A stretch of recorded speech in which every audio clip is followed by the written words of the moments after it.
Hello, wherever you are. Good morning, good afternoon, good evening, good night, wherever you are. I'm Carlo Battisti, President of Living Future Europe. Welcome to the Biophilia Summit 2025. Biophilia Summit is the first of its kind event series dedicated to biophilia design, research, and innovative practices across disciplines, launched in 2023 and growing ever since. Focus on bringing together the key players and biophilic champions from all over the world. We are presenting the latest research, disciplines, case studies, and field-leading practices around biophilic topics to create conversation and advance awareness and practice. Now, in its third edition, the 2025 Summit is organized in collaboration with Grimshaw. We will have also Paul Toyn moderating a great session on biomimicry later in the day. Grimshaw is a leading architectural practice and key member of the Living Future Europe coalition. So thanks, Grimshaw, for being with us in organizing this event. The Living Future Europe coalition is a growing group of AEC, architecture, engineering, construction, and building industry leaders advancing a regenerative built future. Together, we are creating a space for fresh ideas, cross-sector dialogue, and real-world impact. I'd like to introduce Anna, who's here. If you want to start loading your slides. Yeah.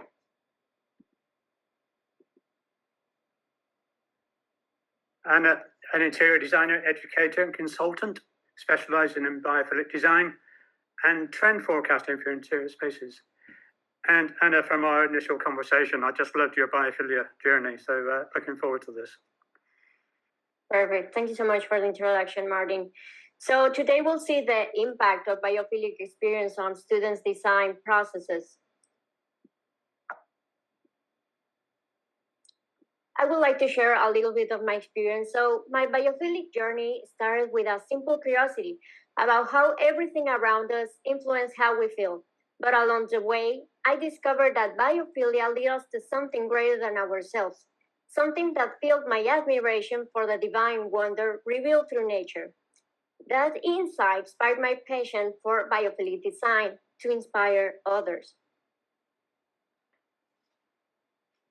So today we explore the structure behind a biophilic design guide, the stages and students' projects, insights from students, and how biophilic design aligns with emerging trends.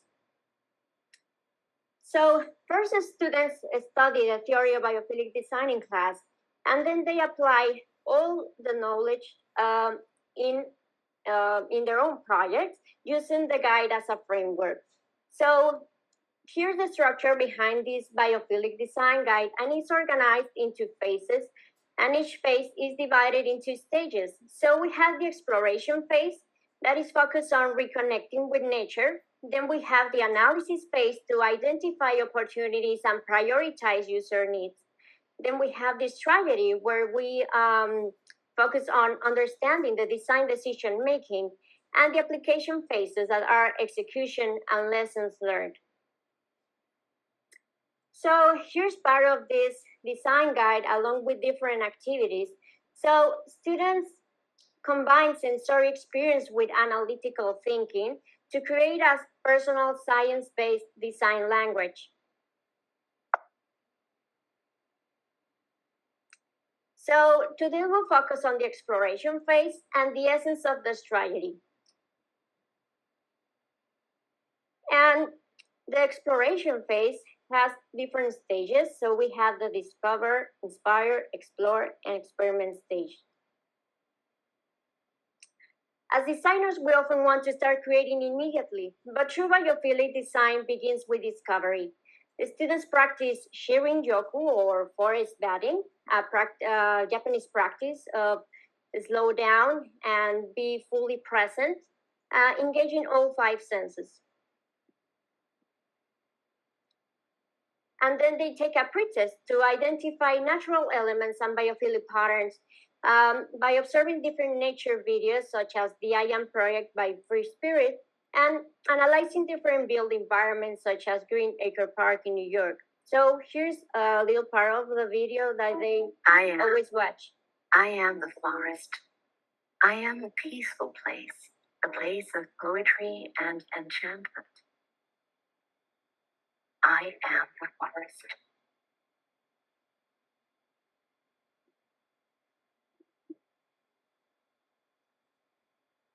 Well, so students learn how to communicate the impact of biophilic design with creative tools for clients in this stage of Inspire.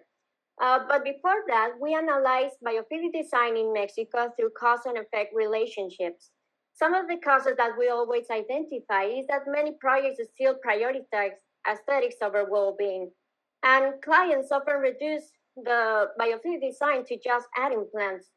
So there are many effects, but this misconception limits its value and contributes to stress. So about 75% of Mexican workers experience stress at work.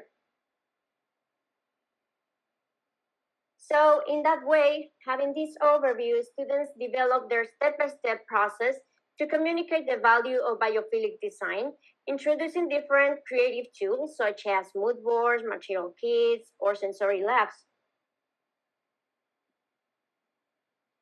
And then we are arriving to the explore stage, where each student selects an existing biophilic space and analyzes their perception and experiences, showing how nature influences human well-being.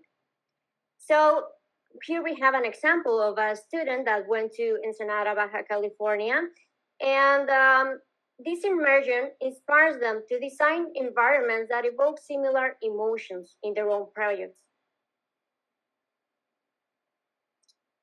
And then we are arriving through the experiment phase to experience materials and patterns. So with different exercises. So one exercise begins with something simple, a piece of wood. Guided by Ivan Karana's framework, they reflect on its fabrication, sensory properties, symbolism, and associations. So the wood becomes more than a material, it shapes perception. Next, students explore patterns such as fractals. First, they study the leaves branching to create their own fractal, as you can see in these pictures. And they learn how to build a dragon curve fractal with strips of paper, discovering how simple forms can evolve into surprising complexity. So, for example, we have some pictures of a student that experimented with iteration, scale, and repetition, transforming a simple sequence into a dynamic structure, resembling maybe tectonic plates or flowing rivers. And before reaching insights, students work on the analysis phase. This phase is based on the work of several authors. So we have such as Stephen Keller, Therapy in Bright Green Consulting, Bill Browning Books, and the Living Future Institute tools. So in that way, we can arrive into the strategy phase. I created this 4-step model inspired by design thinking, and it's divided into insights, concepts, strategy, and impact. So it guides the process from research findings to creative ideas, actionable design solutions, and measurable outcomes. So in the insights and concept steps, students identify key observations and connect concepts. To narrate their own strategy, focus on different aspects. So they focus on design decisions, sensory responses, restorative effects, and outcomes. So in that way, they can arrive into this strategy where they map it out, but also their spatial journey. I always encourage them to think about which biophilic elements user will encounter, what emotion each area evokes, and how the design guides them, for example, from stress to calm. So in that way, they have an impact in their own projects. So students consider long-term benefits, not only for the user well-being, but also for the business, including cost reduction and revenue growth. So here are some students' projects. We have residential spaces, offices, even a venue that is into construction now, and here's part of the process. And this unique project that was a gastronomic workshop space, and what makes it unique is that it honors Mexican culture. So we have local materials such as chicken walls, a traditional Mayan stucco, and cultural identity expressed through Mexican gastronomy and the use of endemic plants and essences. So I would like to share their own reflections and perspectives after applying the Biophilic design guide. This guide helped me not just in one or two aspects, but truly served me as a roadmap to deliver a project. So using the guide as a foundation made it so much easier to navigate the whole project, the entire project, and to ensure that the design was coherent, supportive, and aligned with the user experience. It completely changed the way I think about space.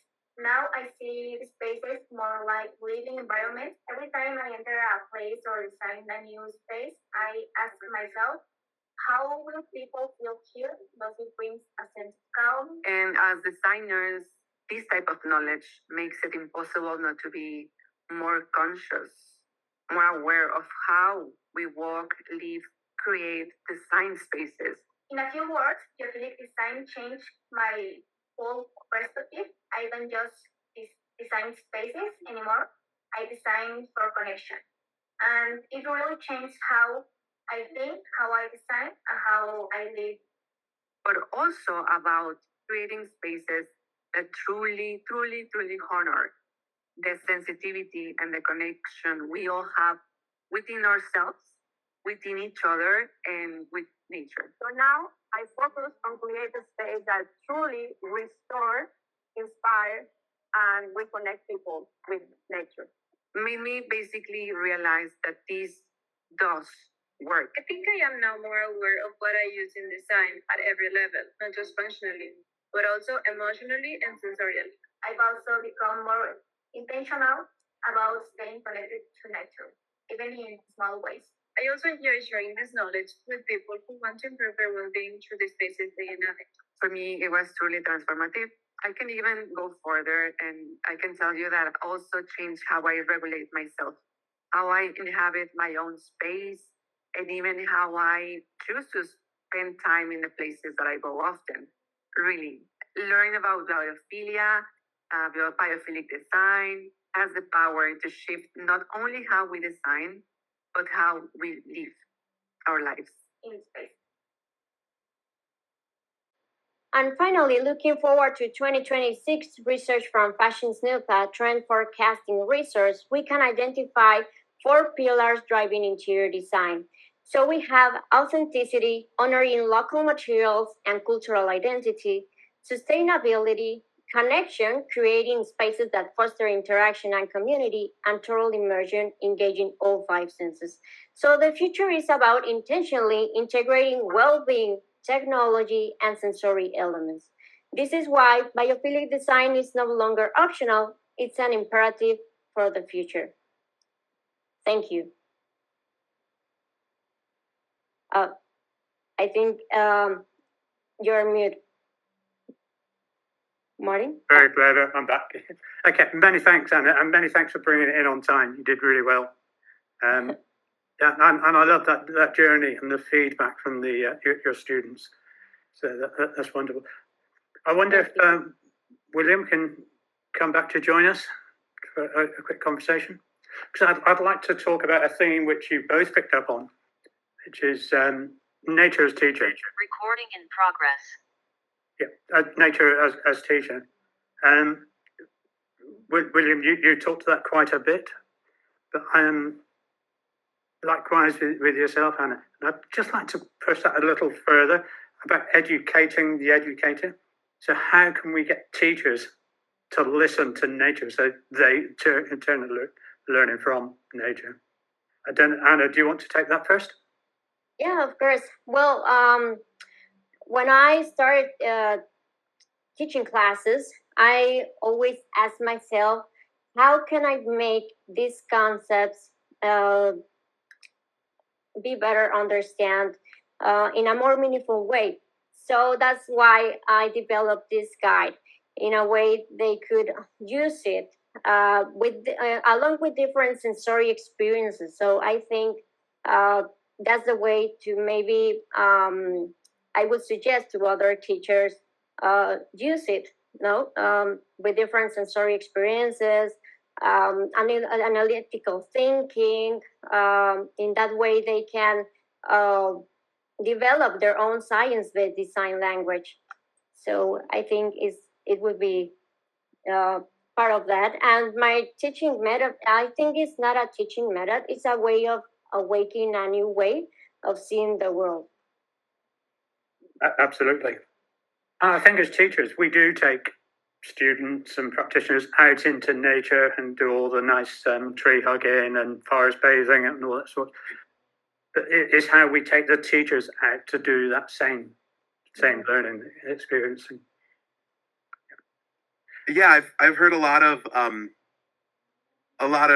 sort of very similar comments today about nature as the first teacher, and especially how you interact with nature. You know, Anna's talk spoke of the forest bathing and just being present within nature, and a lot of these sort of ancestral experiential learning methods also follow that methodology where you would go into nature and you would just sit and you would be present and you would really focus on your five senses.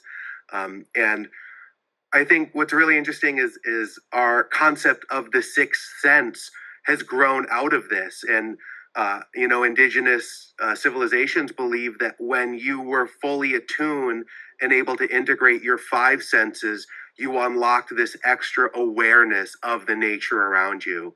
And so within permaculture, the principle is observe then interact. And I joke that it's observe some more, observe, and then you're ready to interact. So I think just being aware and being present and keeping your eyes and ears open. Yeah, absolutely. And I think we probably do that in education spheres, but probably less so on a project. We would jump straight into a biophilic design plan or a work methods plan for a project. Very rarely do we take the project team into nature over time to observe and to interact. I just wonder, Anna, if you do that with your, or you do anything similar with your interior projects?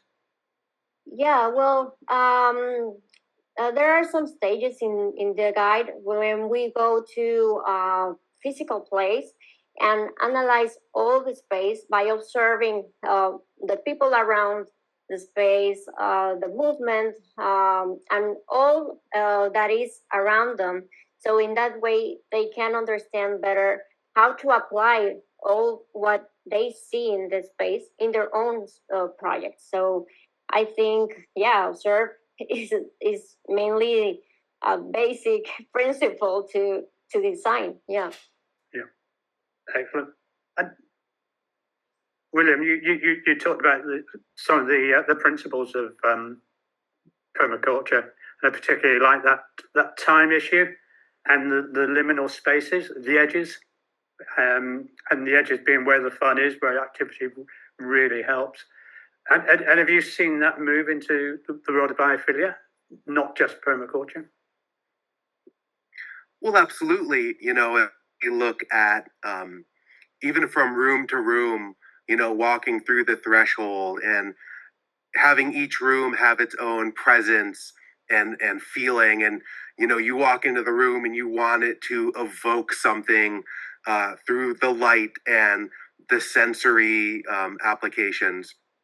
So I've definitely seen that come more and more. And I think you raised a good point, Martin, which is sort of how do we connect the quantitative with the qualitative, right? It's how do we measure the feeling that we get from when moving from one space to another.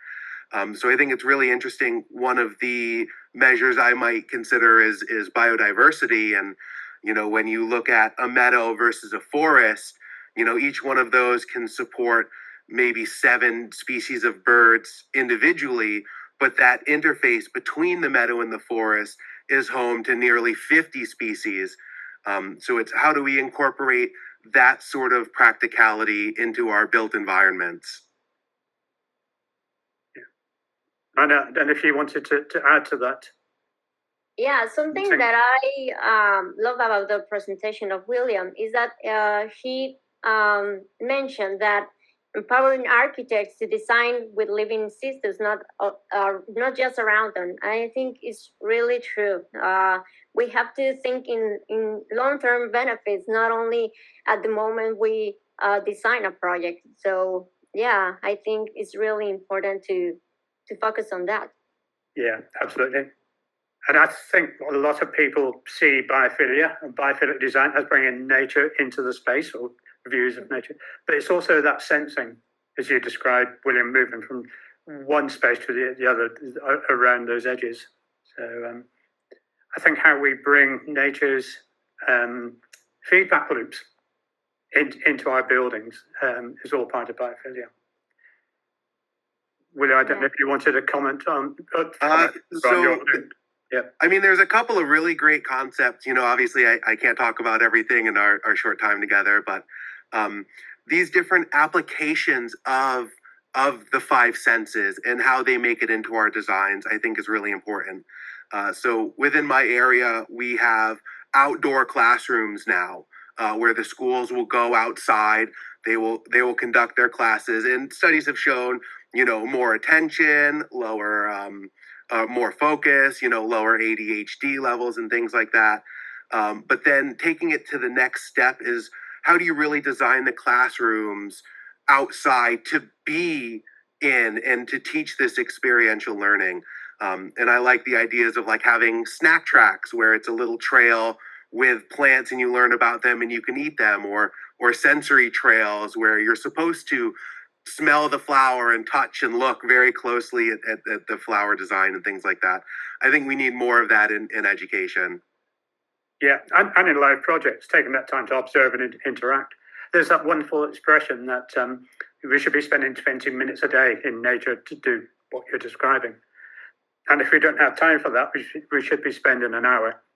So I like that. Yeah. Should we get in it? Yeah, I think since childhood, we have to focus on introducing kids in nature with different activities, and it contributes to their own immune system. So I think all comes from childhood to adulthood. Yeah, absolutely. That journey we make through life. Sorry, William. No, it's fine. I want to say I heard a study about 10 years ago, and the number one thing to get kids to love nature is having unstructured playtime in nature itself. So I think that's, you know, if we had to focus anywhere, I think it'd be on that. Yeah. Maybe we do that with teachers, educators. Yeah. Unstructured playtime for educators. Yeah. Okay, we've a minute left in this conversation. Is there anything either of you would like to add? No, thank you so much for everything. Yeah. Okay, thanks. Yeah, thank you. Okay, and my thanks to you both, Anna and William, for inspiring presentations and conversation. Thank you. Appreciate it. Thank you, Martin. Thanks, Anna.